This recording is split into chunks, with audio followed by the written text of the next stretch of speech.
Welcome to the Saucy Scribes podcast. Or as my dad would call it, beverages and literature with girls. I love it so much. Me too. It's so great. Thanks, Dad. Thanks, Dad. I'm Alex, your resident book psycho. I am Ashley, your crystal-loving cat lady.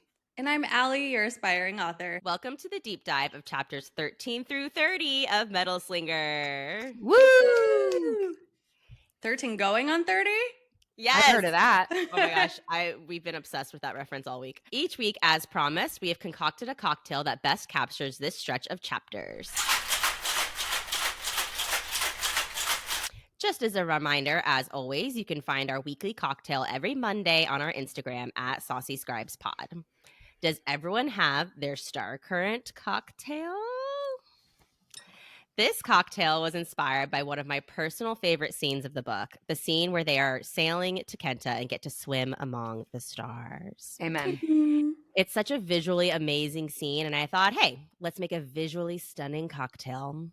I've always wanted to use edible luster, and now we get the chance to drink the stars themselves. Cheers and drink responsibly. Cheers! Our Patreon is live. If you love our show, please consider subscribing to our Patreon as a first-year scribe for $5 a month and get early access to ad-free episodes and a digital booklet of all of our cocktails each book. This is a way to support our show and help us continue to bring this amazing romantasy content to life. And we are now adding something new for our first-year scribes. We've designed easy printable dust sleeves that mimic the look of vintage leather-bound books and will be included each month on our Patreon. Yay! And if you have a moment, please rate and review our podcast wherever you are listening. Before we dive in, we need to give a spoiler warning. We will be discussing the entire book and anything Rachel Schneider has said in interviews. If we reference another series spoiler, we will give a spoiler sound in the episode so you can skip ahead. And a quick heads up from your saucy scribes. The fantasy romance world is full of magic and mayhem, but it also doesn't shy away from heavy themes. That means the books we cover may include emotional trauma, violence, or mature content that could be upsetting. So consider this your cozy, but clear, blanket trigger warning. Feel free to step away if needed. Your well-being comes first, always. Okay, scribes, chapters 13 to 30 of Metal Slinger are where the story finds its teeth. We move from the carefully controlled world of Alaha into open water, open wounds, and wide open questions. These chapters are all about escape, survival, and awakening emotionally, magically, and politically. We start with Brynn, who's honestly putting on one hell of a show. She's acting devastated over Kai's magical influence on her feelings, sketching his face and weeping in front of Acker. We find out later in the book that this is all part of her plan. The whole breakdown is calculated. It's a move to earn Acker's trust, and it works. He opens up to her, explaining that she is not just Brynn from the Grove. She's Jovie, the lost princess of Melee. Now, the dock scene. Drama. As they're making their escape, Dupre, Ren's second in command, shows up, catches them, and puts a blade to Brynn's neck. But Kai follows, dismisses Dupre, and tries to spin everything. He only used magic to protect Brynn. He never crossed physical lines. He's just a poor, manipulated prince caught in the middle. But when he orders Acker's execution, it's clear he's not as noble as he claims. Acker breaks free, takes out Ren's guards, and kills Dupre in a clean, magical blade toss that ricochets right back to his hand. He even bests Kai, who stabs him, but stops short of killing him when Brynn asks him to. Instead, they knock Kai out and flee on a stolen boat. From there, the pace slows but certainly does deepen. At sea, the adrenaline fades and the intimacy builds. Acker is pretty badly wounded, and Brynn is doing everything she can to keep them alive. She's collecting rain, she's fishing, even cleaning barnacles off the boat. She's strong, resourceful, and finally in motion. But we see how much of her identity has been shaped by living within Alaha's harsh limits she now begins to question. They talk, they bicker. He teaches her about the history of Kenta, about the war that broke out after her kidnapping, and about his own grief and guilt. She tells him about growing up in the Grove and training to be a guard. There's more banter, there's tension, there's a lot of close quarters, and then a storm. A true, magical, tentacled sea monster of a storm. It should have killed them, but instead, it carries them, moving their boat through the water with strange, almost divine squid-like intervention. And then it happens. As they approach land, she starts to feel it. Her body in agony, her magic demanding to be let in. It's not the beautiful glow up most magical awakenings are sold as. It's days of pain, hallucinations, and vomiting. Acker has to carry her. He keeps them ahead of rebels, protects her through fever and terror, all while she's writhing in agony. But there's no rest. They're immediately surrounded by Royson rebels. One of them, Vad, is an oracle who can read minds, and he knows exactly who Jovie is. She finally reclaims her name, Jovie, not Brynn, and at this point, it feels earned. But Vad's price for healing? A blood oath from Acker and access to his memories. Acker agrees because of course he does. And Blue, her giant, possibly murderous bird companion, still lurking, still watching, and when not bound by blood oath, possibly still killing. Okay, definitely still killing. The hidden healer Vad directs them towards, Fia, helps Jovie recover. We see her magic simmering beneath the surface, still undefined, yet undeniably potent. She burns with light and heat so much that it destroys her clothes during her healing. She wonders if she's an oracle too, like Vad, but unlike Acker's confident elemental magic, hers is still uncontrolled and terrifying. So as we leave off, Jovie is walking the knife's edge between survival and purpose, attraction and betrayal. She's recovering, recalibrating, and readying herself for what's next. Her magic is stirring. Her name? Reclaimed. Her path? Uncertain. But her power? It's coming into focus. And that's where we'll leave things for chapters 13 through 30, with shifting alliances, revealed backstories, and a seafaring journey we couldn't get enough of. But don't worry, we're not done yet. Because if you think the surface was dramatic, just wait until we start pulling at the threads underneath. That's right. It's time to open your notes, summon your inner oracle, and dive into the deep end. Welcome to Threads of Theory, the part of the show where we untangle foreshadowing, trace hidden lore, and spin wild, possibly unhinged theories about where all this might be headed. We're unraveling the story one thread at a time, and trust us, it's about to get twisty. Let's follow the thread. So we continue our story with Brynn deciding to join in on some gambling and cards that the others usually do all the time. During this passage, she reflects on the fact that Messer usually gets what he wants. And she says, if there's anyone with influence, it's Messer. I've always chalked it up to his build and dimples, but perhaps, ... And she discounts it, but like, why bring this up at all? Is it foreshadowing, or is it just like showing into Messer's character how like friendly and warm and inviting he is? Yeah. Oh my God, yes. The fact that this game scene basically sets up Brynn wondering if Messer, who, as we know, is famous for being charming, really does he have the magical influence that Acker was describing? Ooh. I don't think so, but I think it's supposed to open our mind to the possibility that maybe you can have either multiple gifts Yeah. or you can have a different gift. I mean, I think we all know at the end of the book, we're not sure who actually has the gift of influence, right? Yeah. Except for Ren. Yeah, which we except know for Ren. for sure. I'm pretty sure Yes. Ren and Kai actually have it, but it's Yes. just like, I think it's just opening our minds to the idea that not everything is as it seems. I don't know that Messer in particular actually has that influence. Yeah, I think the point of we have all these questions is exactly the point. I think we're supposed to be like, wait, what? And second guessing the things that seem obvious to us because maybe they're actually breadcrumbs. Cosmic breadcrumbs. Cosmic breadcrumbs, you say? Great book to deep dive, honestly, is when you Yeah, have those true. questions. So. Totally, because then we can have all of these threads of theory. Mhm.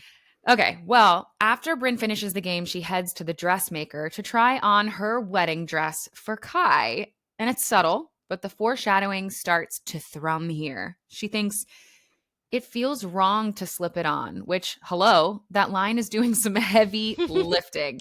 And then the kiss she shares with Kai right after, it's edged with this quiet desperation, not passion, not joy, desperation.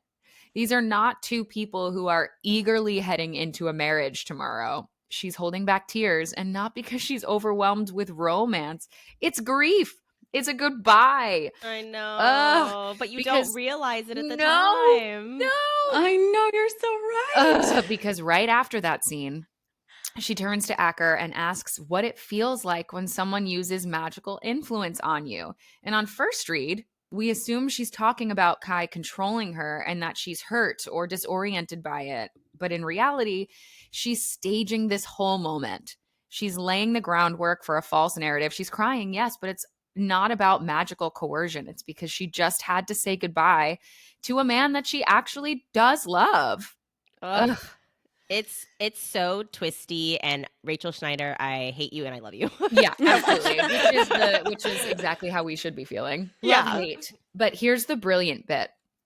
If we pay attention to the language. Every time she lies to Acker in that conversation, the text puts those lines in quotes. The quotes are not her inner monologue. So when she says things like, I felt foggy, or like he was touching my thoughts, they're spoken aloud to him. She's performing.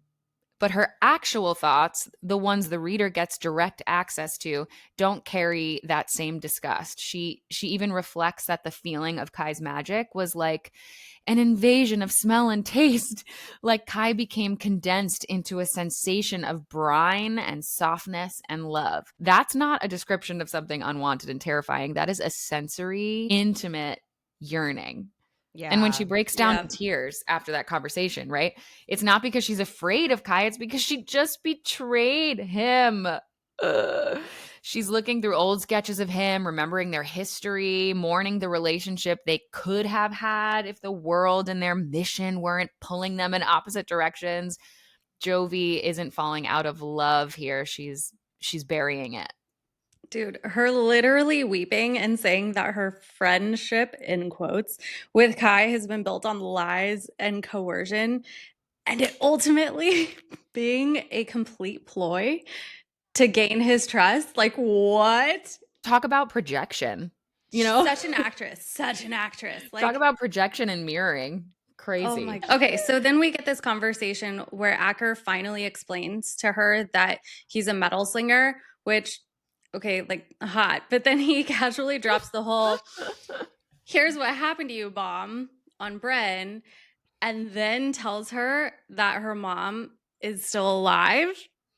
I mean, hello, like that's not a minor detail. And it's not something I think she actually knew. I do think that is not something Kai would ever know to have told her. Yeah, I think For sure. that is new info for her.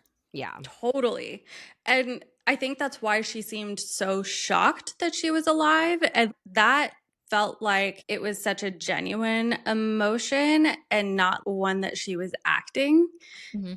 And then Acker hits us with that deliciously tragic line where he says, I looked for you in every market and podunk town, in every corner of every land. I searched each face for yours.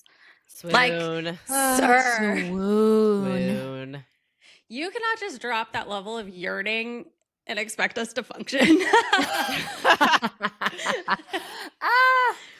But also, he feels so guilty because he eventually gave up looking, right? I mean, but who wouldn't? But like yeah. after, over 10 years, it's kind of like, yeah, she's gone. Yeah. Acceptance. Yeah. Did he check a lot? Yeah, but they say later in the book, every spy, every person they've ever sent, every emissary they've ever sent there has come back in pieces. Oh, that's right. They did. They did. Yeah. You're But so to right. me, looking back would be a sign. That maybe they Fair. have her. Yeah. Maybe she's there. Because no one makes it back alive. I don't know. Maybe we have something to hide. I don't know. Hey, what a clue. So then we get to that other super sus part about when it comes to talking about her dad, because she was like, hey, okay, so now that I know my mom's alive, what about my dad? And he's just like, oh yeah, I don't know where he is. Which is wild. I mean, we later learned that her dad was like her mom's soldier. They had this true love story and all Yeah. these amazing details. So I am curious. it seems like maybe something fractured between them, obviously, when she was kidnapped, and her mom, is like killing people, looking for revenge and all this stuff. And I bet her dad is off, like genuinely maybe trying to find her and being like, this is not the way. This is not the way to find her. And being, maybe he's, undercover. I wonder if he's like a character we've already met. Well, or that's what I was something, saying. That's what I was thinking. I was like, what if it's someone undercover? Yeah. Yeah. I don't know. What? Yeah. That's wild. But okay, so Brynn, she is not a fool, obviously, as we have established through this. So she has to keep reminding herself that this man, this emotionally damaged, metal flinging man, is still a soldier of the regime that exiled an entire population of people just because of one person's deeds, Ren. And assuming, of course, that he's even telling her the truth at all. And then obviously we find out that she's a princess because of course she is. It's romancy. There's rules. Yeah. Someone's got to have a secret crown. Always. Yes. The real kicker here though is, so why was she kidnapped in the first place? And Acker thinks that it was to start a war, but do we think that? Because I'm not really sold, and I'm not even positive that Ren is the one that took her. I'm not positive either. I think it also could have been Royson. They seem to be working together. It is all very cloudy. Also, why kidnap her? Maybe there's like a prophecy we don't know about how maybe they know she could be like the light wielder who's going to be like this crazy powerful person, because it also just seems to be too coincidental. Like they happen to kidnap the only heir who's like this generation defying light wielder. Feels a little like too coincidental. Absolutely. Yeah. Well, then we get the plot twist within the plot twist. And if Kai marries her, he can claim half her territory, which we kind of already discussed in the summary.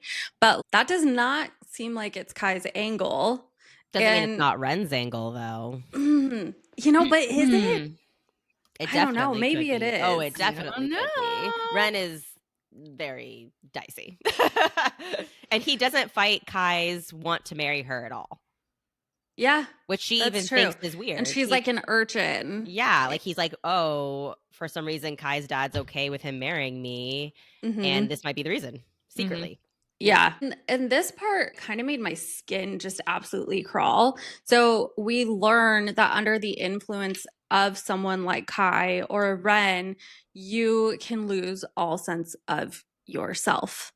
Yep. This is the line to me that completely foreshadows actually Grenadine not knowing that she is Acker's mother. Yep. Yeah.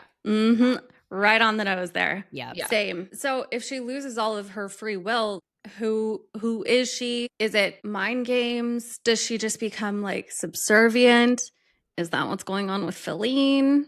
Oh, true. Yeah. Also, this to me, out of all the powers in all of the kingdoms, is the most powerful and most terrifying. Like, I don't understand how this mother goddess woman was like, you know what? I'm going to give a human this.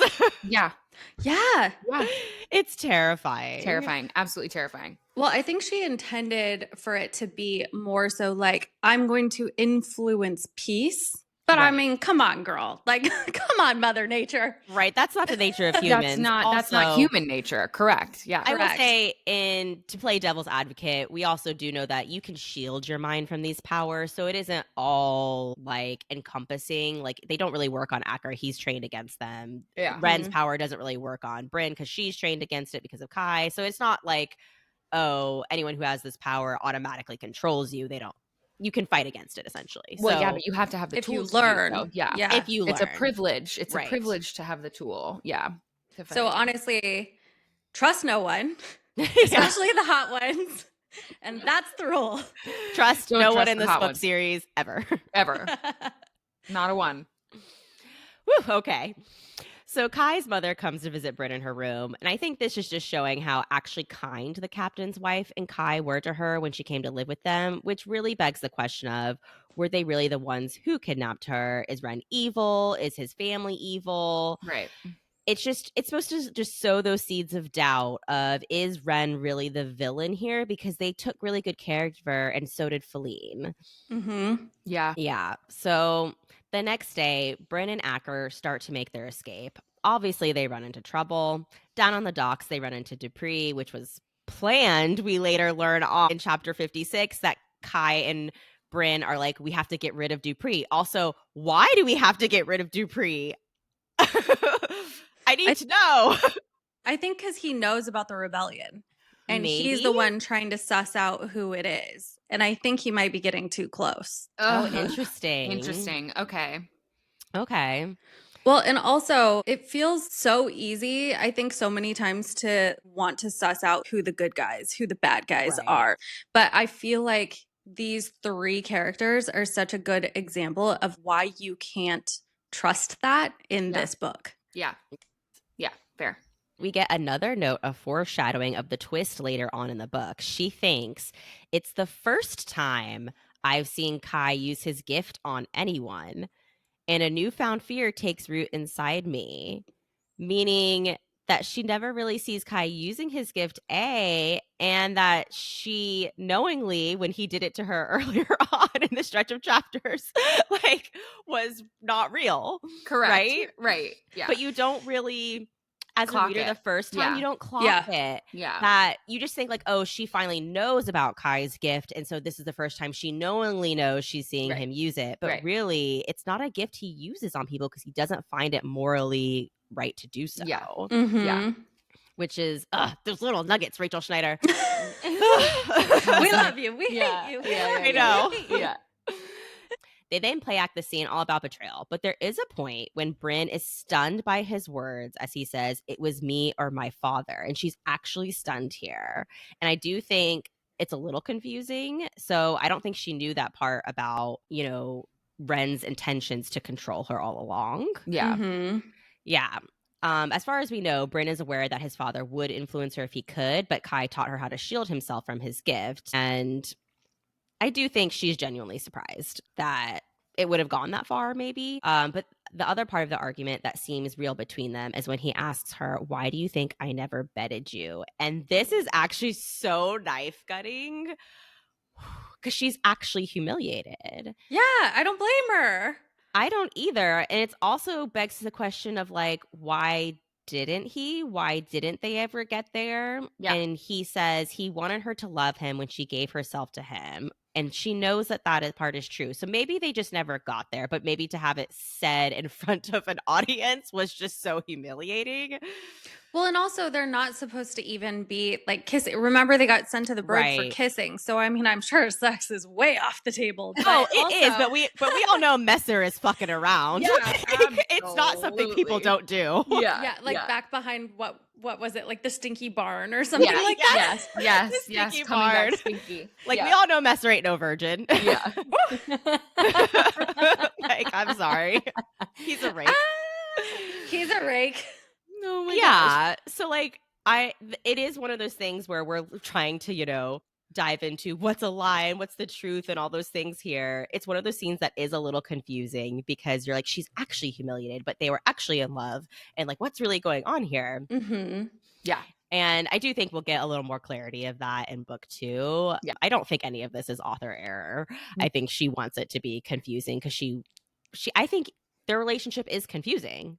Yeah. That too. Like not all for relationships are sure. simple. No, and it's so nuanced and it's like an onion. It is Yeah. like an onion. And it's like they were best friends and then it like barely had time to turn romantic before they had to end it. And it's all these things. Mm-hmm. They're leading a rebellion. They're leading a rebellion. That's some hard work, you guys, I mean, it's a small to feat. do with your partner. Yeah. But I do think that's like the difference in that Acker tries to make her see in the book is that, both her and Kai, they put their people in rebellion above their relationship and their love for each other. And Acker tries to point out to her that that's actually not real love. That's you guys love each other in a sense. You're not soulmates. You're not willing to die for each other, and she doesn't understand the difference of that because that's as much as love as she's ever known. Yeah. Fair. God, he's such a romantic. He's such a Acker. romantic. Such a romantic. He's like, you don't love each other if you're not willing to die for each other. I mean, this is romantasy. That is like the headline of romantasy, right? Yes. Like, Yes. do not enter unless you're willing to die for the one you love. Right. And declare her your greater, Yeah. Yeah. Hidden crowns. Yeah. Emotionally linked trauma.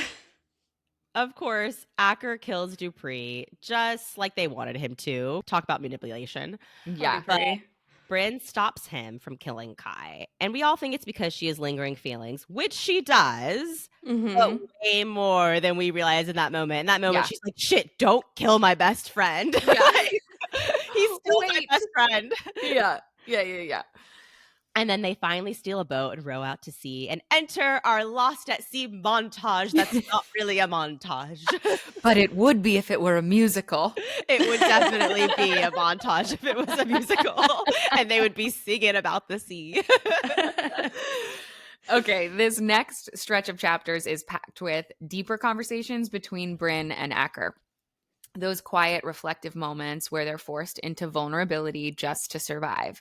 And we start to see how differently those two view the world. One of the biggest things that stands out is Brynn's absolute disdain for how young men are allowed, encouraged even, to sign up for war. She doesn't romanticize it. She doesn't accept it as necessary. She sees it for what it is, a system that's too comfortable letting people suffer and die for the choices of others. And this connects to something we've already seen in her rejection of collective punishment. Earlier in the book, she makes it clear that she doesn't believe the people of Alaha should have been exiled for Wren's crimes. She holds tightly to the idea that individuals should not be punished for the sins of the powerful, and that theme is just echoing here. And honestly, I totally see how she's come to that conclusion being raised with the Alaha. She's watched children grow up without food, only having limited resources because of one man's decision, and it's punishing the innocent for one man's poor choices. And I totally agree with her. I agree too. I mean, this is a concept. This is a real life concept that we are seeing in our world today too, right? Like, right. Yeah. And it's devastating. So I get it. I understand. Okay.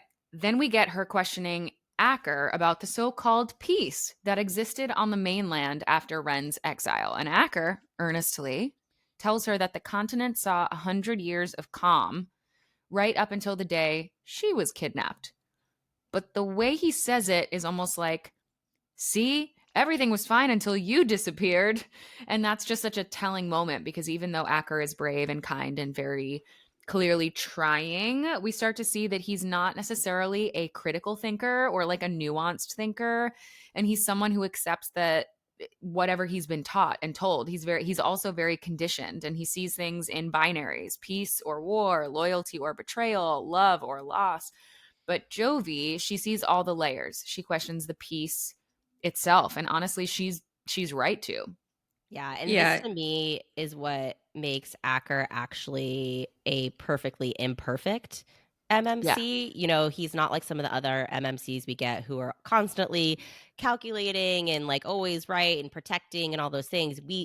On a first read, it seems that he's that way, which is great. He's trying to protect her, all those things. And once you know the full story, you're like, oh, he thinks he's doing right, and we appreciate that. But he isn't a critical thinker. He doesn't think below what he's been told, and he doesn't question his father. He doesn't question nearly enough. Yeah. He thinks very black and white. It's just, there's no grayscale. No, which, as you know, is like, things that we also parlay into our world these days, our country these days, like all of these things. It's very interesting to see that people who are conditioned, or, it makes me think about banning certain books and stuff. Like, you can only think or know what you've been told or what you've seen or what you've read. And it's kind of like the sign of someone intelligent and curious and all of those things, to sort of go beyond what they've been told and sort of investigate the nuance of life in any way, shape, or form. And I think he's just like, I mean, I hope we know that maybe at the next book we'll see how that comes to light, what he does with all this information.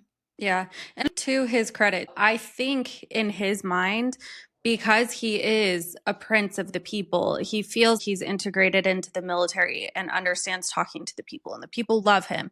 So I think he does have this idea that he does understand that level. I guess we could call it like the serfs or like the villagers' plight. I think he thinks he understands it, but Does he? No. You don't know what you don't know. Yeah.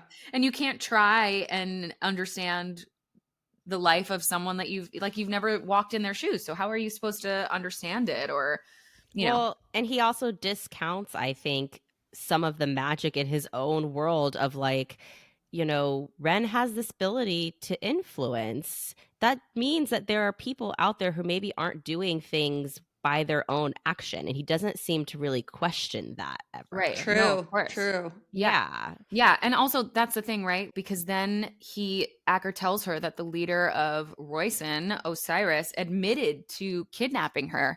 Right. And we're supposed to take that at like face value. I don't Also, think why so. would he admit to Like- kidnapping her? Like, what? Not with Ren in the mix. Ren has influence magic. He manipulates people, like entire systems. So Yep.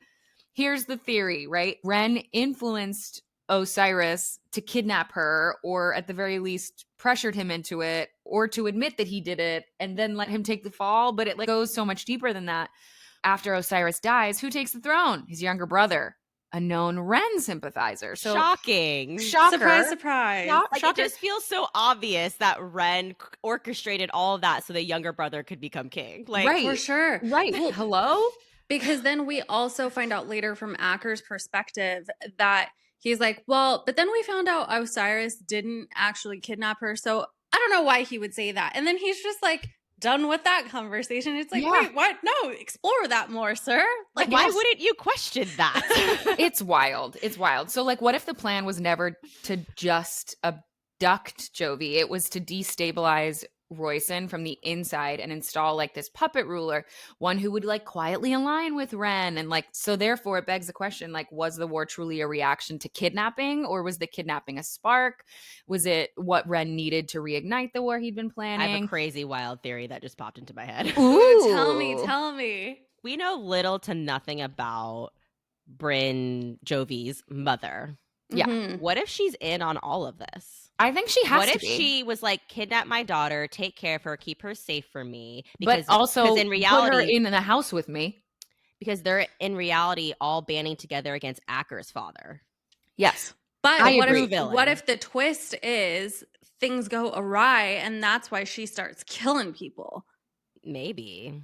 But maybe Acker's father was in league with the original Royson king, and since the mother and Ren were in cahoots with the brother, they all planned to like have that Royson king disposed of. Yeah. War Like, strategy, you guys. That's what we're mafia. discussing. War strategy. It's Crazy so wild mafia. theory right there that I'm throwing out there. Mafia. Okay. I love it. Yeah. It's amazing. Wild.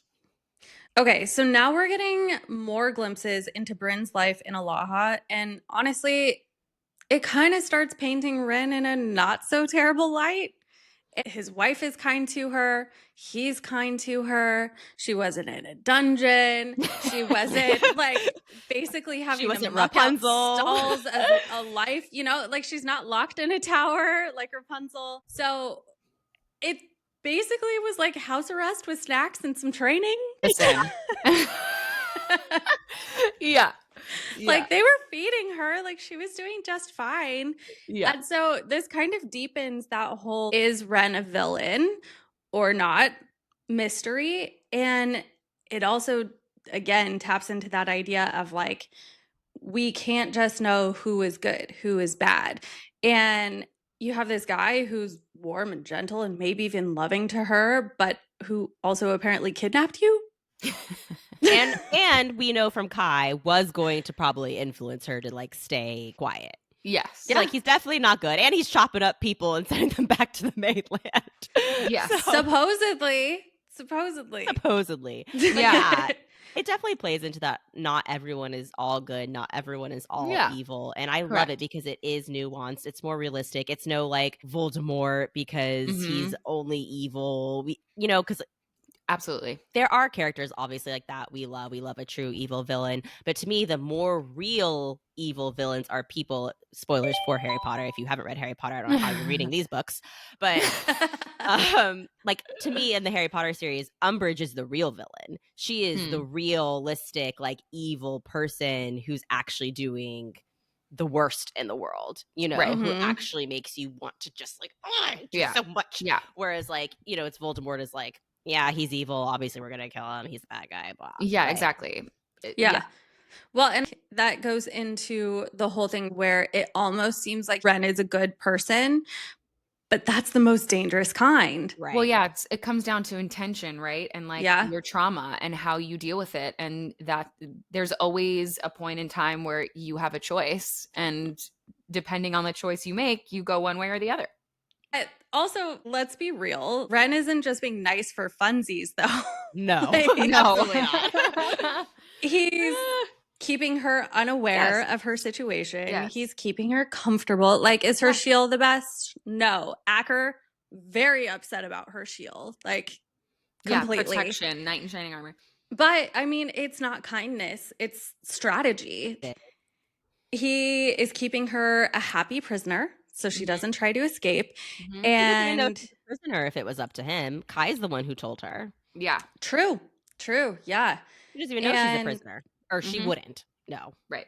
true. And keeping people with metaphorical honey is better than chains. Oof. Yep. So then Acker swoops in with a point that I completely agree with. He says that it was straight up stupid of Wren to let Brynn return to land. And I mean, yeah, because she could awaken. She's close enough. I mean, that was, or I actually think did it's he part want of his that? plan. I think I it think was so, part too. of his plan. I think It's- it comes back into the theory of like, I think there's a bigger plan at foot here, and Yes. they knew, and he actually wants her to be awakened, and he wants Yes. her to be on their side of this. I agree. war. I agree. I 100% agree with you because it's too obvious. It's obviously Yeah. a choice. He has all the information, so he knows Yeah. what's going to happen. And he also Yeah. knows that Acker's probably going to know her, too. Maybe. Like, I don't know if he Ugh. could predict that part, but like he definitely knows her magic's gonna awaken. well, I don't know. I feel like if this is a person who is always like on the lookout for 10 years, was looking for I'm sure he knew True. all the bodies he sent back. He knew who was looking and what Yeah. territory they were in. Like, he's too smart to not assess all of the things that could be happening. I don't know. Yeah. It weirdly makes me think that her mother actually is involved in this whole I plot. think her mother is involved in it, and I think Acker's mother's Such a good involved theory. too. Oh yeah, I think Like, definitely. I think, yeah, there's so much here that I'm just, oh, come on, Rachel Schneider. I mean, know. it's the long game. And I think the whole purpose of this book is to make you wonder who is playing who. Yes. Which is a grand old question. A grand old question, isn't it? It in is. real life and in romantasy. Yep. Yes. And speaking of playing games, let's Mhm. talk about who else might be moving pieces on this cosmic little chessboard. Because Brynn is not the only one getting played. Yes. So during their next conversation, oh gosh, this part is so painful. We learn from Acker that he believes his mother died when he was 12. Juicy. My heart. And we now know that she is Grenadine. Yes. And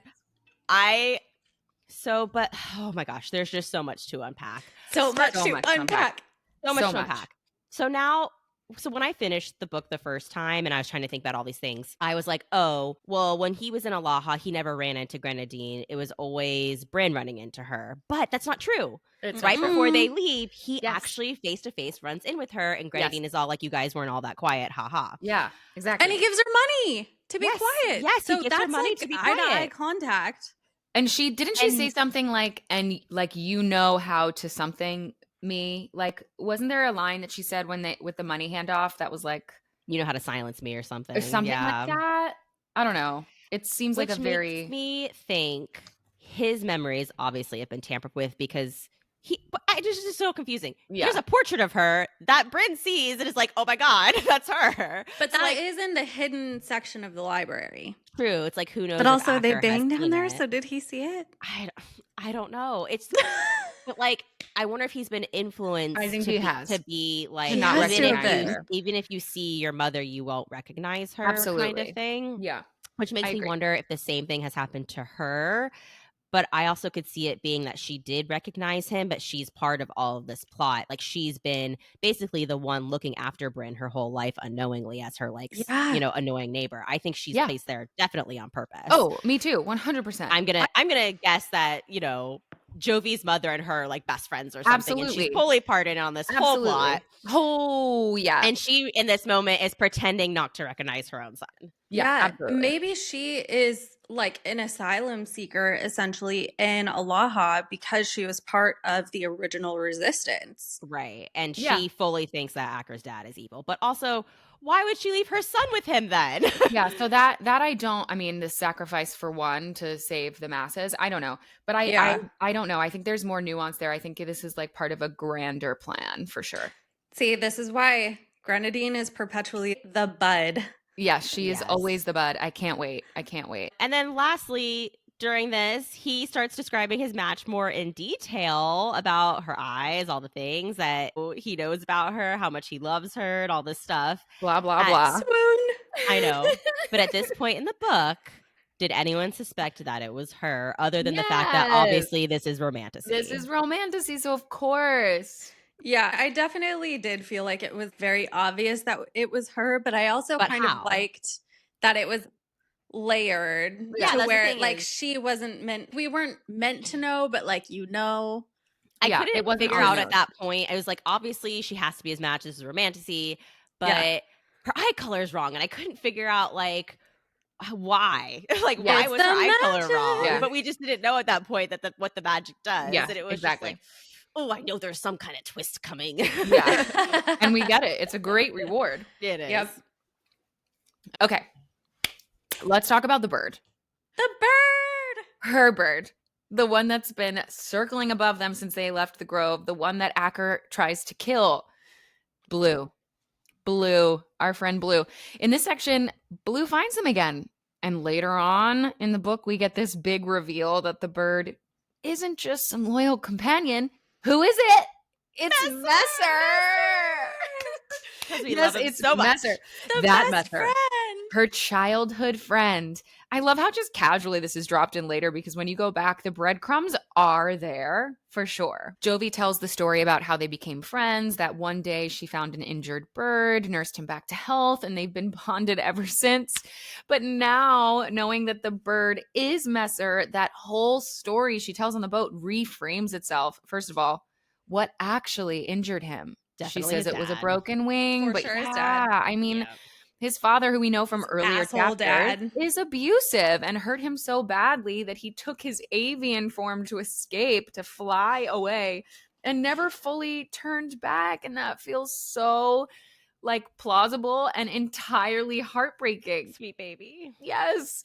I mean, it does open up like a tiny plot hole. Like maybe that you could argue it's odd she didn't notice that her like one of her best friends was missing for all of that time. But also, if I were 14 and I found a giant bird on my roof, my first thought would not be, yes, this is my best friend shapeshifting into a predatory sky creature. So like, I'll allow it, you know? Yeah. Messer. No, I definitely agree. It's like, where was Messer? But maybe he was just like homesick from school or something. Right. Or she just assumed he was hurt or abused and stayed home or whatever. Yeah, I don't know. Yeah. But what it does confirm is that Messer's presence this whole time hasn't just been symbolic. He's been actively watching, following, and protecting her. I love him so much. So much. We know that now his loyalty goes way deeper than we thought. And now that we know he can shift between forms, we've got questions. Is this a common gift? Does he have control over it? I think so. Yes, Is he stuck that way for a reason? I don't think so. But so many questions. So many questions. Are there other people with and- this gift? I mean, there is. We meet the Fia's son is also a shapeshifter. Yes, but Yes. how many others have we yet to? You know what I mean? There's and just we so do many find questions. out Messer is like extremely powerful shapeshifter because Yes. Acker is really surprised he can hold his shape away from the land. Correct, Well, in the water. Not only Yeah. just that, but he shifts into an Iyun and he's like, oh yeah, I saw it in a picture once. And Acker's like, what? Yeah. Yep. Crazy. Uh, There's also questions because it keeps coming up, like the giant squid, the Iyun, like they mention it multiple times, especially during the open water scenes. They mention this giant squid. It's described like a legend, like a Mhm. cautionary tale, but also like they just survived a magical tentacle storm. So clearly he goes and transforms into these creatures that are like mythical creatures that are not maybe currently seen on land or in water anymore. So Yeah, what's happened? it kind of reminds me of, spoiler for people for Thrones of Glass. Mm. It kind of reminds me of Lysandra, and her shape-shifting abilities. She can like see something in a picture book and shape-shift into it, but she can also alter it once she learns how to do it.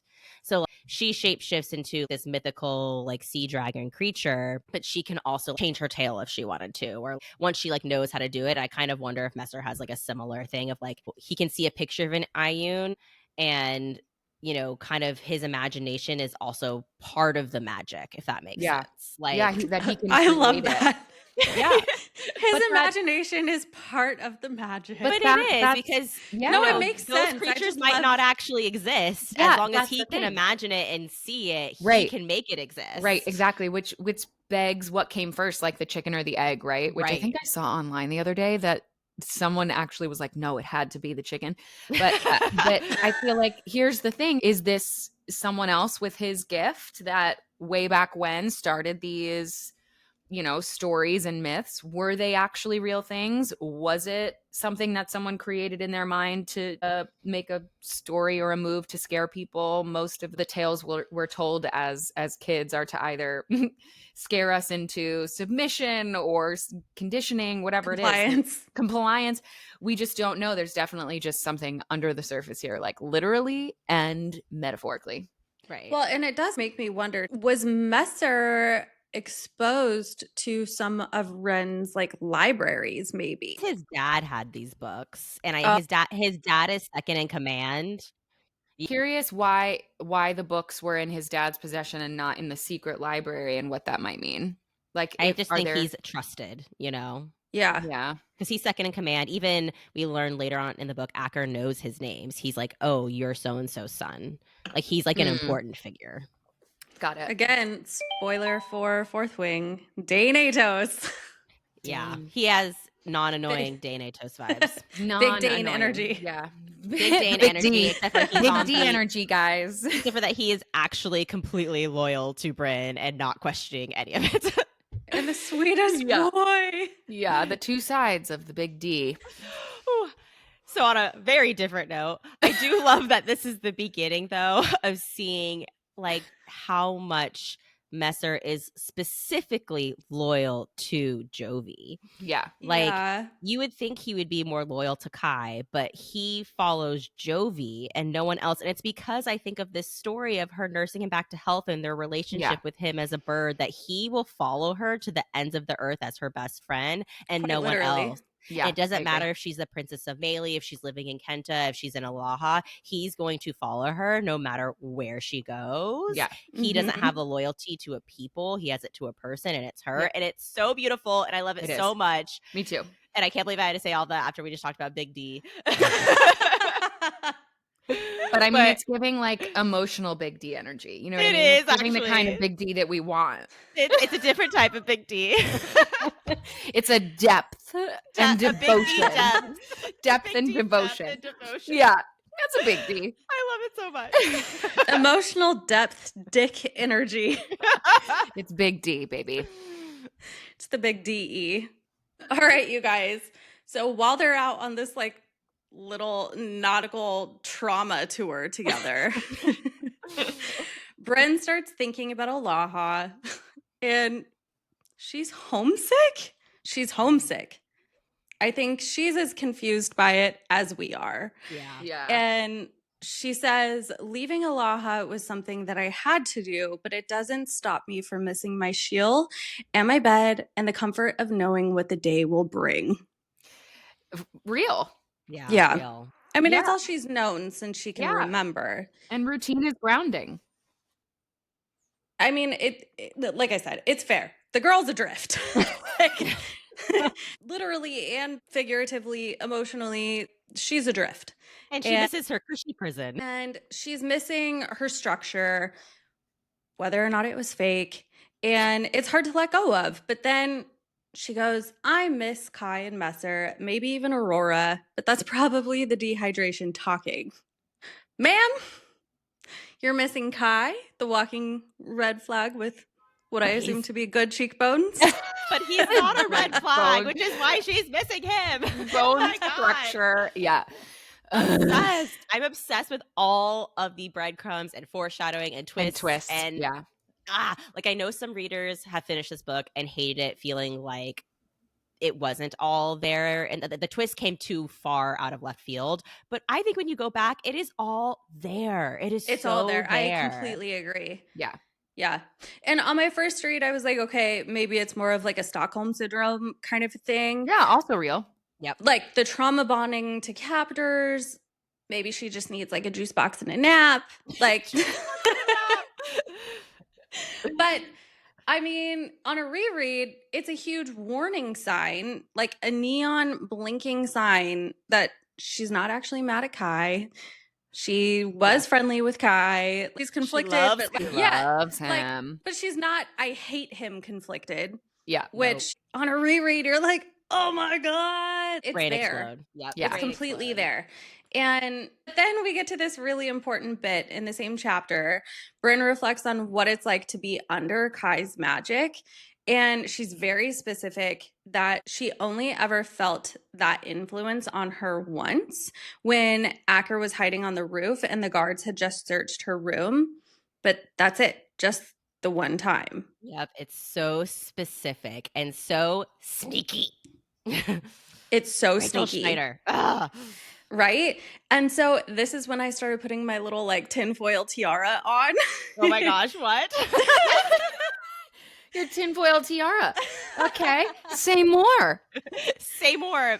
Signs, aliens. What's happening? Okay. Because I know. this- Your antenna. Yeah. Your antenna crown.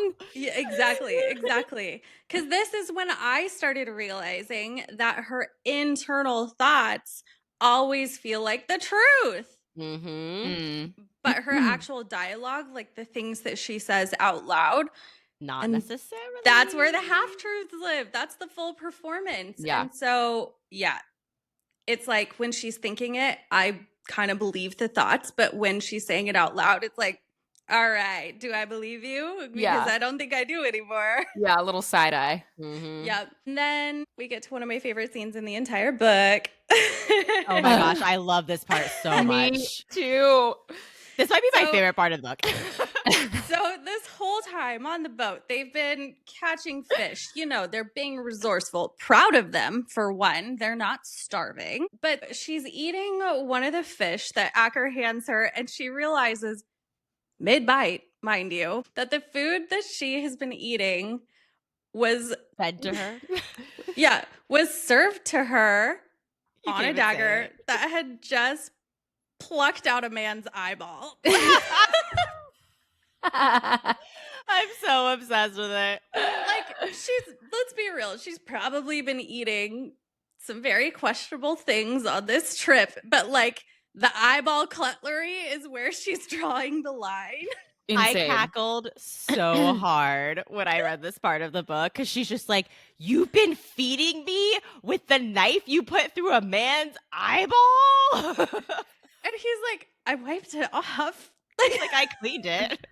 And I love, too, that he's like, I mean, you're over here talking about making, you know, Hearthstone spoons to pluck out people's eyeballs, but you're mad that I'm feeding you with the The hypocrisy. Yeah. It's so funny. It's like same, but also you're on the boat in the middle of the ocean, starving. It's a really strange line to draw out of But nowhere. also just the comedic relief we needed. Completely. I definitely agree. It was, like I said, one of my favorite scenes in the entire book, probably. Yeah, I do think something that this book does really well is the comedic relief feels very like modern and as if you were just like joking with your friends. Yes. It feels very, you know, even we get in her thoughts sometimes her sarcasm of like, oh, well, guess I'm not doing that. Yeah. Like, Yeah. it just feels very fresh and realistic. Yeah. Yeah. Like the Yeah. page turn to, it wasn't worth it. Yeah. I love her little biting remarks throughout the book. Yeah. It's not very antiquated, which I like. Yes. So then after this, the big storm hits. Ah, yes. And of course they survive because then the book would be over. But we learn that it's thanks to Messer. And honestly, if Messer wasn't so good at meddling, they would have died 10 times over in this book. Absolutely. He is the Hermione of the series. He is. True. He is. He is. He's the Hermione of the series. Without him, they would all be dead many Protector. times. Yeah. So many times. Yeah. So many times. Protector. So Brynn also starts to get her memories back just a little bit here in her dreams only. Do we think it's clear here because she's getting farther away from Ren because he might be the one who put the block on her memories? Maybe. Or is it because they're getting closer to land? Don't know. Or perhaps the proximity to Acker? Maybe. But also it just begs the question again, who is the one who sealed her memories? I'm actually starting to think maybe it's not even Ren. I don't know that it is either. What if it was her Mom. Yeah. I'm also, as we're talking, I don't know, this might seem very far off, but do you think if Messer is a shapeshifter that he could shift into like a child and maybe that's her dad? Could be. Who's always protecting her. Stop and is it. always watching and protecting, and that's why their love feels so like not romantic. Okay, the only flaw in that storyline is that Messer Has a dad. No, and under like duress when Bo is questioning him, says that Kai awakened his magic and she knows that he's telling the truth.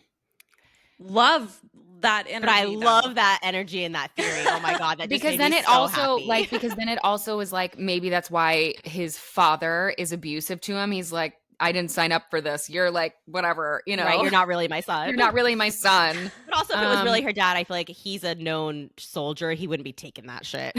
Yeah, no, that's true. That's true. But what if I just want her love dad that to be energy, someone though. that's been present the whole time? You know what I mean? Like, let's not have daddy issues this time, or daddy issues, or it is daddy issues. Who could know?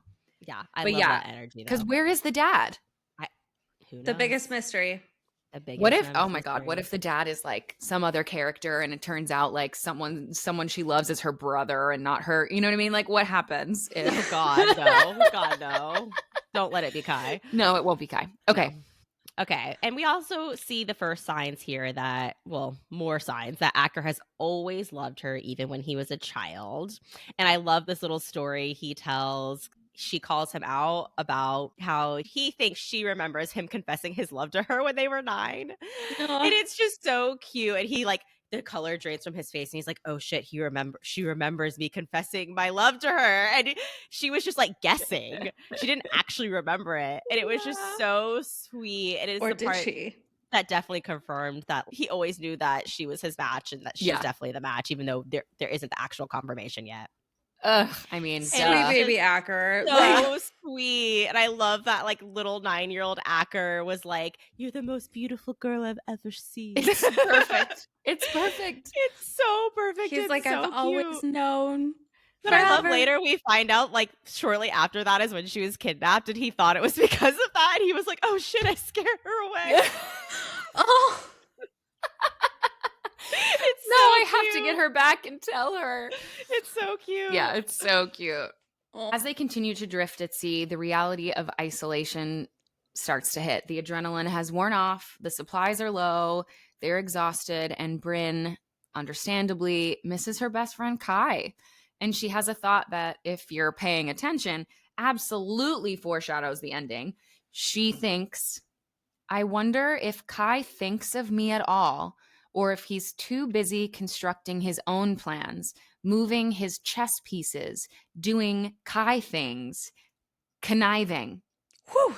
What? Whoa, it is such a big foreshadow that he is the leader of the rebellion. It's Absolutely. And on a first read, it feels like she's just bitter, that she's reflecting on the manipulation that he used on her, his quote unquote influence, like the matching ceremony, everything he did while still pretending to be her protector. But on a reread, no, this is a nod. she's not just calling him conniving in a petty, wounded way. She's acknowledging that Kai is playing the long game, that he's not sulking somewhere trying to chase her down. He's organizing, he's plotting, he's leading, he is rebelling. And probably getting matched with somebody else at Ren's hand, because as they were leaving, Kai had told her, I'll have to marry someone else. Yeah. And Messer left. I wonder if he married Aurora. What? That would be such a good twist. That would be Messer also left. twist. Messer Yeah, also left. He did. And I love that. Kai didn't want Messer to even know about her leaving, Mhm. but obviously he left. He figured it out. Yeah. They're Yep. now considered deserters. Yeah. And so, ooh, that's a really interesting theory, Alex. I want it to be real. Oh, that would be amazing. Talk about a power couple, you guys. I know. Yeah. I know. But also, I don't know if Ren would let his son marry a suspected rebellion person, but I mean, maybe Kai did magic influencing on his own dad. Yeah, I don't know. I don't know that he could. I don't know that he could either, but I still feel like somehow that's what happened, because if Messer and Brynn left, it's like, duh, Aurora and Kai. Yeah. And I feel like they would have to have some sort of big celebratory thing to almost take away from the fact that people were trying to run away from Alaha. So I'm curious about the cover story too. Or maybe the whole thing was canceled. Yeah. We don't know. We know nothing. Because Messer and Brynn left, maybe it was like, oh, we have to lock down, put a hold on the matching ceremonies. Like, we're not doing that this year. Yeah, maybe there's a bunch of, trials and things happening that we just don't know about. Maybe they're like, we can't trust our people. We need to go through before my son decides who to marry. We need to see who we can trust. Exactly. But also, I don't know. I think there could be something to them wanting to almost give this guise of nothing being wrong, and maybe not even try to attract attention to the fact that they left, because they don't want people to try and leave. I mean, it's obvious, though, when you think of Messer. Not Brynn, because Brynn was an urchin, but Messer was the second in command's son, and he just disappeared. Yes, but he could have died in the storm. True. Like, I don't know. I so curious. But he's like their greatest soldier or whatever. Like, so what's I don't the think cover he would. story? Yeah, he is their greatest soldier. He leads their unit or whatever. So there definitely has to be a story. Yeah. Ooh, book 2, I can't wait. But I have to say that this moment, going back to Brynn and Kai, like it does sort of reframe their whole dynamic in a way. It's not just like, does Kai still love me? It's, does he even have room for love while he's trying to tear down an empire? Like, what's his capacity? And maybe is that why I never let myself believe he could truly be mine, because I knew there wasn't capacity. I knew it wouldn't get what I wanted. Like, all of those things I think so too. It's like the blocks you put when you're like, I know this person has I'm not going to be the priority, or we have other bigger, more important things that we're doing. I can't put him in that place, or I don't have capacity. He doesn't have capacity. Sometimes it's just easier to start fresh somewhere else. Forget the compartmentalization of it. Just toss like, it out the window. Oh God. Yeah. Yeah. And then we get one of the most emotionally charged moments in the entire first half of the book. Brynn and Acker swim in the ocean under the stars. It's quiet, weightless. They've just survived a storm that should have killed them. They're dehydrated, delirious, stripped down emotionally and physically. And in that stillness, they float together, not touching, not kissing, just sharing this moment of peace neither of them has known in years. I love it so much. Just a moment of silence to take the gravity of this. Just to be present with someone is so intimate, right? So it's not necessarily technically a romantic scene, but emotionally, yeah, it's fucking everything. Because it's about trust. It's about letting someone be near you when you're at your most naked and vulnerable, and choosing stillness instead of seduction. This is where their connection, I think, truly shifts from survival partners to something much more nuanced and complicated, something tender. And to me, that's pretty damn romantic. Yeah. I agree. Tenfold. I agree. And I loved this. reading the scene, like imagining it if they filmed this as like a movie, you know, Mhm. Yes. all the parts, and oh my God, it just was like so beautiful. It's stunning. I just want someone to film this scene. If they never make this series into movies or a TV show or whatever, which, Yeah. you know, unlikely that because all of our books that we love aren't going to be filmed. Yeah. But I just want someone to film this one scene because I it know. sounds just visually so beautiful. Yeah. Yeah. We need someone who does like fanfic. Oh yeah, like the fanfic animation. The AI animation. Yes, animation, yes, yeah. thank you. I was like, it is called fanfic, right? Yeah, Yeah. yeah. Okay. Yeah, But it's the stars reflecting off the water, making it feel like they're suspended in a different world, a world where maybe for just a moment there's no war, there's no past, there's no Kai. Ugh. I don't know, guys. It's so beautiful. And finally, after all of the bantering, swimming, trauma bonding, sharing eyeball spoons, God. they get to land. Although Acker didn't want to land on this land. He was like, we got to turn around. We can't be here. We got to go. And she was like, fuck that. We are getting off this boat. But then she gets super, super, super sick. And like the girl's nervous system full on said, nope. And it led to a very raw and vulnerable moment, though, to where it just shows you how far she came to, in quotes, trusting Acker. And she's been on this boat trapped with this man. She still wasn't like 100% sure, still keeping her guard up. But I mean, with this, whether it's because she absolutely had to, because she was passed out, like, or so was it necessity, or was it because she was actually allowing herself to let up her guard a little bit? At least it was some progress. And she leans on him, lets herself feel what's happening. He gives her some little roots to try and knock her out to subside some of the pain. Bless him. And I do think she started trusting him a little bit because, I mean, for one, he didn't leave her there. He didn't kill her. And he didn't throw her back on the boat, which I do think was an option. But this is also the important part because she goes back and reminds herself that his loyalty does lie with Kenta, maybe with her mom, but not necessarily with her. Although she's incorrect. Yeah. But it's fair to think that. But yeah. Yeah, I mean, it's smart, it's cautious, broken, yeah, but I mean, ultimately, it kind of leads to the heroine in the story. You know what I mean? It's real. It is the kind of emotion that I think you would also have. I love it. I do. It's something that bothers me sometimes in other romanticies when the FMC and MMC trust each other too quickly. And it's like, but you barely know each other. You're falling in love too fast. It's such a fine line. You're trusting each other far too quickly for being enemies. Like, we love an enemies to lovers trope. Don't get me wrong. But it's happening a little too quickly. And I think this story, the pace is perfect. I love the boat journey we get because it really realistically shows their trust and evolution of their relationship in a correct way. I agree. Now we're on dry land. A lot of tension.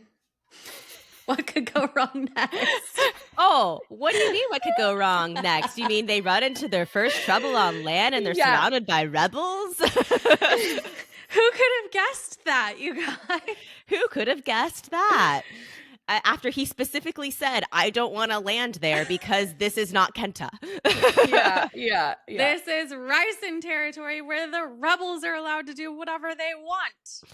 Yep, and of course, their leader steps out of the trees and she describes him as tall with light hair, eyes a stark blue. And it's eerie how similar he looks to Alaha in appearance. Ding, ding, ding, ding, ding. Interesting. Do we think he is related to the Alaha? Yeah, I think so. I think he could be.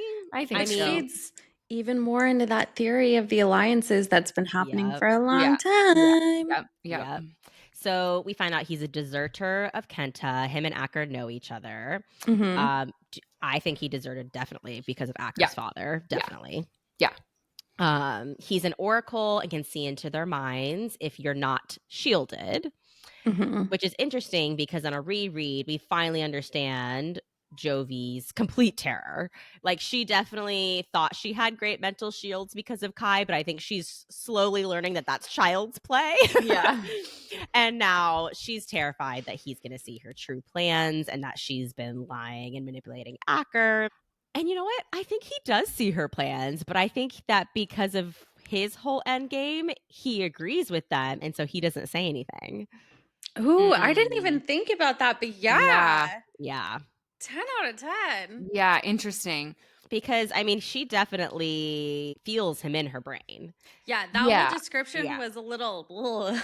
Yeah. And so I think he sees what she's been doing, and he's like, oh, yeah, I'm on with that mission. I'm not going to say anything. Boop. Boop. I agree. And then, poor Acker in this moment. He does inform her that Acker's known the whole time that she is dying from her magic. Whoops. Yeah. Sorry about that, Jovie. But my bad. My bad. But I think I planned on keeping you alive. It's fine. It's fine. Like, it's okay. I didn't want to worry you. And I don't think he does this actually to fuck with Acker. But I think he does it because he doesn't want Jovie to die. He wants her plans to come to fruition. He's on her side, and he's like, dude, bro, what are you doing? You got to have a plan here. Get her to a healer. Yeah. And so he's like, I'm going to say this out loud. Unfortunately, though, his men can't read his mind and don't understand what's going on and just see Acker as the soldier of chaos is what they call him. Jesus Christ. And yeah, and they shoot her with an arrow. And if she wasn't dying before, she sure as hell is now. Yeah. Yeah, that arrow really came out of quite literally left field. Yeah, I feel like even Vad maybe in his head was like, well, I didn't really intend for that to happen. Yeah. But okay. Agree. Yeah. Guess now you really need to get to this healer. Either that or he really just needed to see in Acker's mind this much and he was like, shoot this girl. And I do love that Blue or Messer, whatever, and Acker finally have this like understanding of like, we're not going to kill each other and we're listening in, reading each other's like body Thoughts, language. yeah, totally. Unspoken. And he's like, Acker just made this blood oath. Oh, but I didn't. And Acker even had the same thought of like, Blue's listening. Yeah, totally. It's love amazing. it. I love it too. Okay, so after this, they make it to the healer. Jovie was, as we know, shot with an arrow, either dying, ascending, entering her magic girl era, take your pick. Her body is literally burning from the inside out on the table. Her magic, waking up in the middle of all that pain, shows her into Acker's mind. And it's not just a dream or vision. It's the first sign of a real match bond. Woo! That deep, magical tether we've been wondering about since the matching ceremony. While she is unconscious and healing, she sees his moment of decision. The night he chose to go after her. We watch him confide in Hallis, his closest friend, about why he's willing to risk everything to sail to Alaha. And this is where we get the truth. Kenta has not been ignoring Alaha all these years. In fact, they've sent search parties, multiple, and not a single one has come back. Except sometimes body parts have. So yeah, that whole narrative about Wren being misunderstood, let's go ahead and just toss that back out the window. If the best case scenario for your missing soldiers is maimed and mailed back, you're not really dealing with a misunderstood tragic villain here. You're dealing with a tyrant. Eventually, Jovie wakes up. She's weak, but alive. And most of the credit goes to Fia and her husband, Jorgen, local rebels who have enough medical knowledge, magic, and compassion to get her through this transformation. Fia is the one who physically heals her, yes, but it's deeper than that because this is her awakening. Jovie didn't just survive her wounds. She's changed. And the question is, changed into what? Acker, for this part, is doing the classic, I'm not lying, I'm just withholding thing. He tells her he doesn't know what kind of magic she has yet, but let's be honest, he suspects. He definitely does. He has seen the way that she burns without burning, the way her magic disintegrates everything around her without harming her at all. He knows that it's something else. It's not necessarily elemental. Is it elemental? It's not oracle. Is it oracle? It's just something else. And while he's not ready to say it out loud, the text starts nudging us towards the answer of light. So no, Acker isn't being coy for fun. He's scared because if Jovie, as we find out later, is a light wielder, that comes with a legacy, a cost, and likely a target on her back. And then, My stars. We get our very first match mind meld. Yeah, we Yes. do. That's what I'm calling it. Trademark pending. No, I'm just kidding. But suddenly, boom, we get a POV through Acker's eyes, but through Jovie. What? Literally seeing what he sees. And it's so intense. It's so visceral. I mean, I don't blame her. She's panicking. And she's like, where am I? What am I doing? What is this? And we all know as the readers, it's the magic. I love So it. her awakening is full swing now, and she is not pulling any punches. Of course There's not. no gentle onboarding, just a full send into absolute telepathic bonding with her maybe sort of soldier love crush. But she Well- doesn't know that yet. She thinks she might be an oracle. Poor girl. I know which also sends her into a full panic, Yeah. even more so. And I think that is kind of what makes it so tragic. She's like, she has no clue what it means. She's terrified of the power that she might have. And so then she also doesn't want to tell Acker what's happening. And so the one person who can actually help her through this, she is withholding the information. Of course.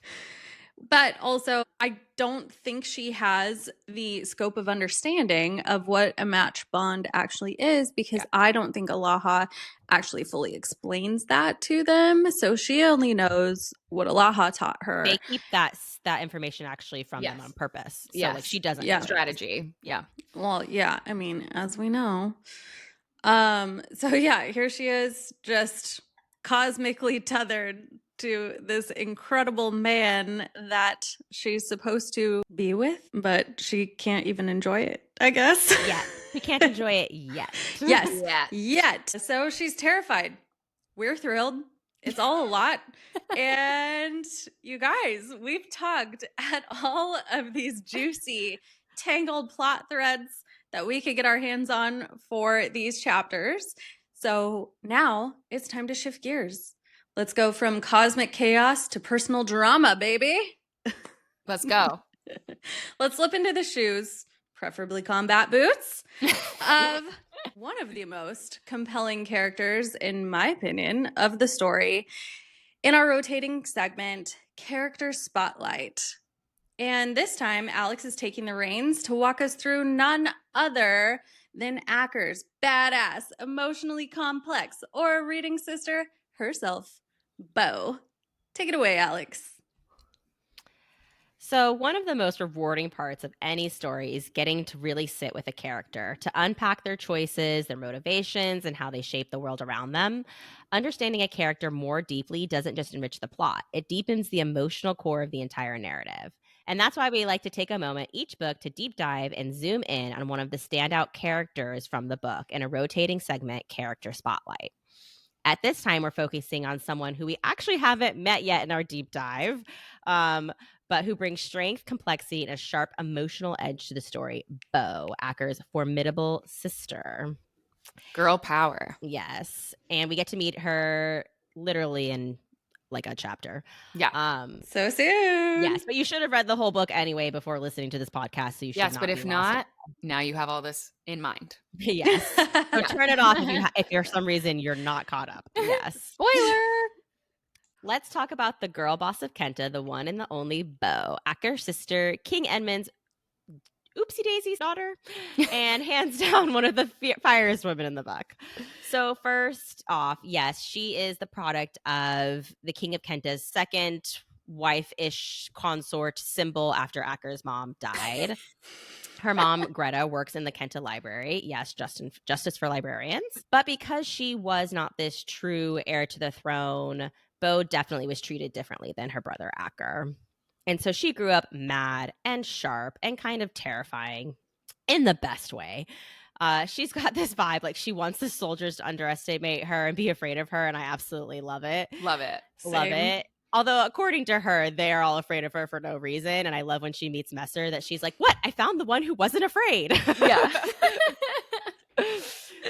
Yeah. And so Bo has a very different relationship with the kingdom, with her father. She's not given as much pomp and circumstances as Acker. She doesn't feel like she's as respected as much, while women are treated more fairly on the mainland than in Alaha. She's definitely still looked down upon. Yeah. Mm-hmm. Yes.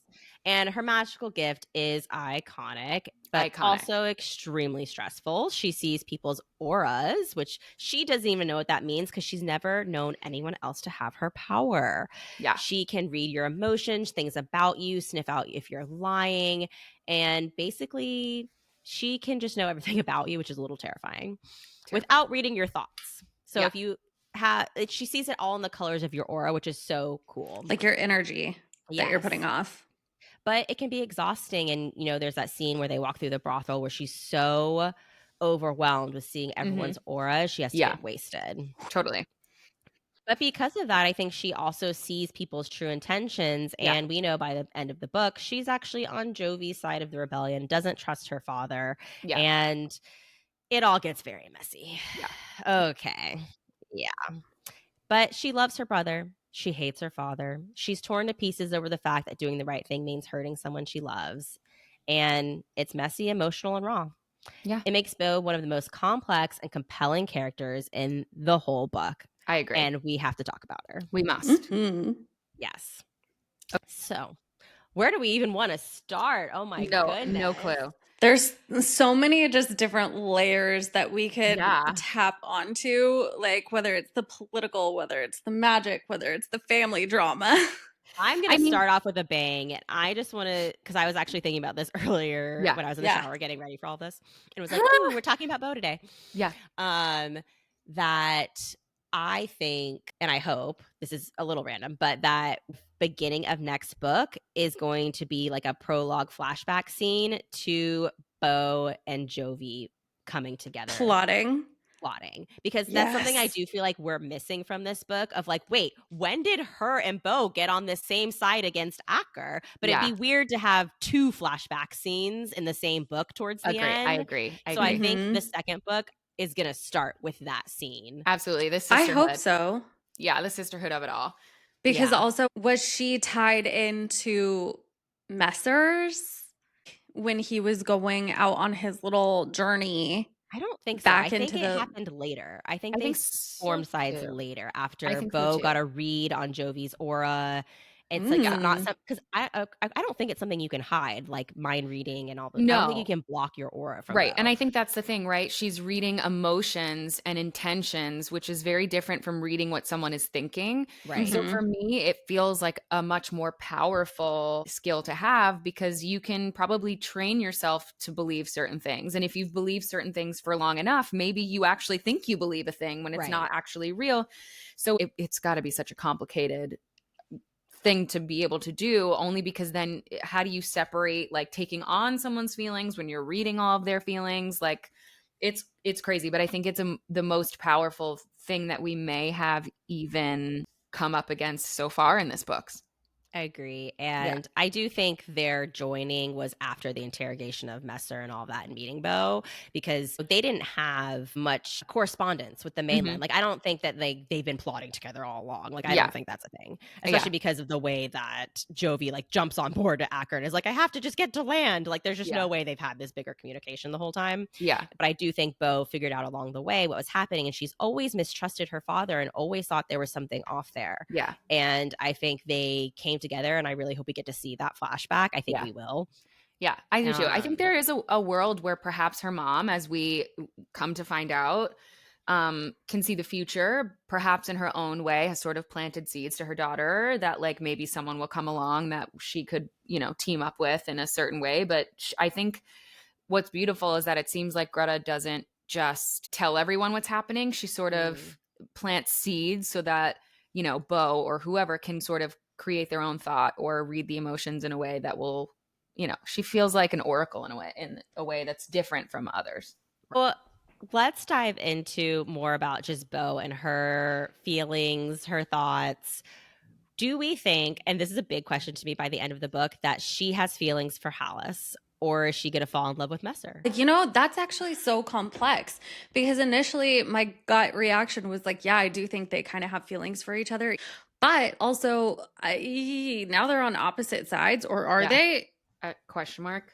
And like she I definitely assume seems so. drawn to Messer. There's definitely a Yeah. flirtation there, even though it's like only for a chapter. Well, Yeah. But he's it very feels like if charming. something was going to happen between her and Hallis, it would have happened by now. Like Or are a they little kind bit of like unrequited. sibling, like Yeah. animosities? Well, but we know it's been like confirmed basically that he's in love with her. Yes. Yeah. So, but I don't know that it's reciprocated, and we I don't know. don't see unrequited love that much in Romantasy. It might be kind of refreshing, to be honest. I agree. A lot about this book is really refreshing in the way that it's written. Yeah, it kind of reminds me actually a little bit. The only other time I've ever seen a plotline like that in Romantasy is, spoiler for ACOTAR, Yeah, I was with gonna say. Asriel and Moore. Yeah. Yeah, it definitely reminds me a little bit of that. Like he's in love with her, and she's always just been kind of like, "Well, I'm secretly gay. Sorry, I love you so much." Yeah.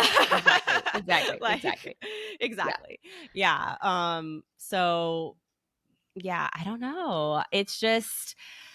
Great It's question. really interesting. I love the flirtation her and Messer have, where she's like, "Oh, but he's not afraid with me, and you're so fun," and like, well, it's just like great. And I would love if Messer got his happy ending, because we just love him so much, and Yeah, he's so fun. I agree. But Yeah, I maybe agree. he could also just be like, spoiler for Fourth Wing, he could just be like Riddick, where he's always like sleeping around, having fun, like, and I'd be happy with that too. Yeah. And then I think the last thing we can discuss with Bo is just her relationship with Acker. And do we where do we think that's going to go? She obviously betrayed him. I think, how did she come to this decision? It obviously was hard for her. Yeah. I do think going on in book 2, the fact that not just Jovie betrayed him, but Bo betrayed him as well, Yeah. is going to really play into the forgiveness equation for everyone of I like, agree. it's not just me, bro. Like, Dad's an evil monster. He's treated me like shit our entire lives, and you've been kind of ignoring it. Yeah. Yeah, I think it also goes back to that whole black and white thing. Not everything is black and white, dude. No. Like, you can't think in such stagnant boxes. It's just an intervention. It's like, this can betrayal ever be an act of love? Yes, to a certain extent. I think so. Like, yeah, I think they're doing it for his own good. I think so too. Yeah. I think so too. It's just an intervention. I mean, they want him to take the seat, take the power. Yeah. Just he didn't want it in that way. And I mean, Bo is so complex because she's been put in these situations where there is no good, right, or wrong answer. And I do think she has handled it really well, actually, even though she does also betray Acker at the end. It kind of makes Jovie's betrayal more justified, for sure. Like, it just, it brings you as the reader in the story of like, oh, what is all of the background going on here for his own sister to betray him? Someone who's like not just a sister, but they're closely close. Extremely close. Yeah. She loves him hard. Loves him very hard. Well, I think also he relies a lot on her to be effective in his position of the military, especially. And also, that's the thing too. Like, she is part of the military, which, especially in like Alaha, for instance, if you want to talk about gender norms, like, she would never have that position in Alaha, but she does in Kenta. Yeah. I mean, they do say that Kenta is different from Alaha in that way, that women do have more power. I don't think it's as much power as like we would want them to have. Of course not.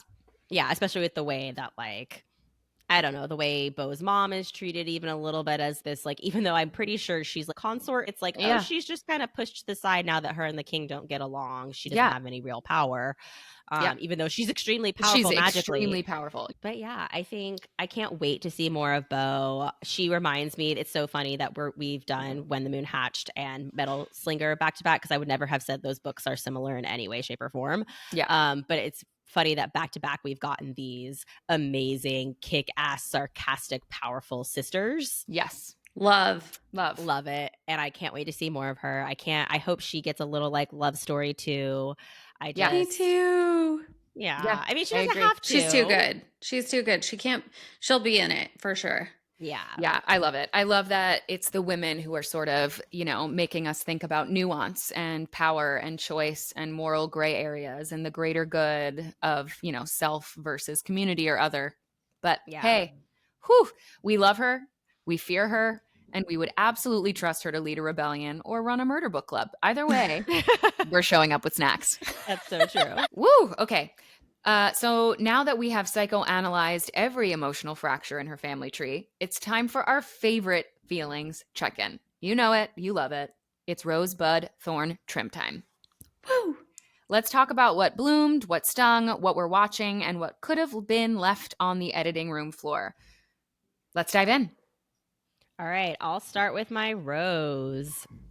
So my rose for these chapters is watching Brynn fall for Acker, even if it's just as a friend at first. Yeah. Their moment in the stars is absolutely my favorite. And while I know they aren't in love by the end of this section, I do love the pace at which we get their love story. The boat journey might seem too long to some people, but I found the pace to be perfection. We slowly watch her trust him and realize Kai might not be her end all person.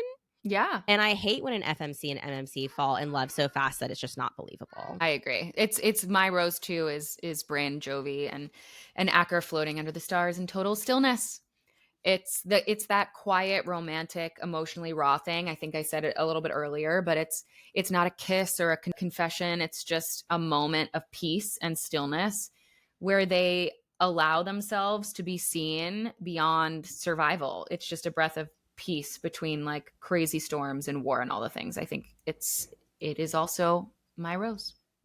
Yeah, I think we're all pretty much on the same page because it was something so sweet about all of those emotionally raw moments, like Brynn's vulnerability and swimming in the stars and just all of the swoon-worthy type things that happened through these chapters. But it was also very like classy and PG. Yeah. And so it wasn't just smutty just to be smutty. And Exactly. I just like that when it's very intentional. I think my thorn here is the exchange between her and Kai when her and Acker are making their escape. And we discussed it a little bit earlier, but it's one of the only parts of the book that it's just really unclear what could be author error, what could be intentional. And it just feels a little bit like I actually can't tell what's lie and what's actual hurt and what's actually happening here. I'm sure it all is all very intentional. But even on a reread, I sit there thinking like, well, she's actually really humiliated by this line and she's actually really hurt by this one. And like, I can't tell when they're lying and they're being truthful. It's just a little, it's one of those moments that's a little like, I can't tell even on a reread what the intention was. And I just don't like it. I don't like that he humiliates her and is like, well, why do you think I never fucked you? Like, it's ick. Yeah, I don't like it either. It's definitely one of my thorns too. I'm just kind of like, what was the intention there? Was it strategic? Was it hurtful? The way it hit her makes it feel like she didn't know it was coming, but did he have a grander plan for it? But also like, fuck off. Yeah. Okay, you guys, as my thorn, it is a little bit ridiculous. I totally understand that, and it's a little silly. So when Messer is blue and drops out of the tree and chomps down on the archer in the woods, I couldn't stop picturing it, and I don't know why. It was the tiniest little detail. It was like a nature documentary gone wild, and like... And you didn't like that. You didn't like it. No, I mean, I think it was just the fact that even as I kept reading, like my brain just kept ruminating on the image that it put in my head. It also made me think a little bit more about what is Messer's magical and influential vibes. Like they're a little bit mysterious. We kind of get hints about it, but I'm still left wondering, what can he do? What can't he do? Like, does he have limits? Is he only able to be like spooky little animals? Like, so I don't know. It's not anything I would want to cut, not anything I have a problem with, but it was just kind of a little bit So from the trims, I really don't think there's anything I would trim from these chapters. Once again, this book is so well edited. Other than that, maybe she shouldn't have left her journals open for them to find when they left. Like Kai knew where she was going, and I don't know what the purpose in the story really served if Ren knew where she was going. And if anything, I feel like that hurts her cause and doesn't help it. Yeah, so I don't totally understand that little bit when you go back and know that Kai was in on it. But maybe it was just so that Ren didn't blame Kai in some way. I don't know. So my trim, again, Alex, I agree with you. There wasn't really anything that I want to trim. I do think it's edited really, really, really well. The only thing that I maybe would is like this strange giant squid subplot situation. It gets mentioned twice. I don't really think it's like necessary. Like, did they need to almost die in the storm? Maybe not. Yeah. Did the squid need to save them? Probably not. I don't know. Yeah. It could have just been a bad storm. It's kind of strange. No, that's true too. Like, I think we're forcing a trim, even though we don't really Yeah. want a trim. And I think it's like almost more of a thorn, because I have here that my trim is also like regarding Messer, but it's also, I don't want it to be cut out. I'm just kind of, we love him, but like, where has he been? Where did he go when he was vanishing? Like, wouldn't she have noticed? It just feels like a little bit of the plot holes that we're saying, like, or like, what is the foreshadowing of the squid and the storm? Like, what's the metaphor? What's the real thing it means? I think these are more just thorns for us. I don't think we really want anything trimmed. No. I think we just I agree. want more. And I think honestly, those foreshadowings are done pretty well. They're not badly done in my mind. Like, No, I don't them think so feels, either. like, dumb to me. Yeah, I I agree. just I'm feel like, yeah, I'm there's searching for a trim, but We're searching. We're yeah, searching. but Yeah. so no trims. No trims. No Yeah. trim. What about buds, guys? Yeah, Alex, buds. what's your So buzz? this is a weird bud. My bud is actually Vad. Okay. Yeah. Tell me more. So even though he's presented as a rebel deserter, kind of like a bad guy and a nosy mind reader, Acker doesn't like him, but I get the weird sense that he's a good guy. And either way, I really want to see more of him, because I think there's I buy way it. more to all of that story. And I I buy actually think he's totally on the side of right. I think he is too, and that's why he really used all of this, because he already knew the intentions. He knows that he loves her. He knows all this stuff. So the blood oath was like, his way of actually seeing inside Acker's mind for the first time, to be like, let me assess what he knows, what he doesn't know, whose side he really is on. Ooh. Does he actually not know that his father is this? And I think he looked in his mind, and I think he said, oh, he doesn't know any of this stuff about his father. He's just blinded to it. Okay. He's not intentionally like on the side of evil. He just has no fucking clue. And I think that that's a good sign that he's on the right side. Like, I think that's pretty obvious in my way of thinking. Yeah. So what's your bud? Oh my God, my bud. I feel like I'm just super excited to watch the female relationships and the bonds form, and how they take over, what the power dynamic of the females are, including Aurora. Like, all the females in the book, I want to know exactly what Jovie's power is. Like, I just want more of it all. And I'm interested to the other POVs, like Grenadine's POV, Greta's POV, We're not all the getting those, female. though. I know, but we'll know more. We'll learn We will more. know more. We'll learn more. So I'm just super excited to learn what Jovie's power is, first and foremost, like what exactly it is. And just to watch these powerful women unfold. Allie, what about you? Mine is, especially for these chunks of chapters, mine is the mystery of Brynn's / Jovie's kidnapping. Because there's so much potential here to deepen the plot twists. Like, who was it? And not even just deepen the plot twists in this book or in these chapters. It can go so much further into the next book even. And there's just a lot of potential there. Well, everyone, that's it for chapters 13 through 30 of Metal Slinger, a stretch that gave us high seas, banter, near death by ocean storm, and the harrowing moment where our FMC almost dies from her own powers. Casual, right? And we'll be back next with chapters 31 to 43. Secrets will unravel, powers will evolve, and the truth, it's going to cost someone everything. Until then, keep your pens sharp and your stories saucy. And if you're loving the chaos as much as we are, make sure to subscribe, leave a spicy little review, and share the pod with your fellow scribes. Until then, saucy Saucy scribes scribes out. Out!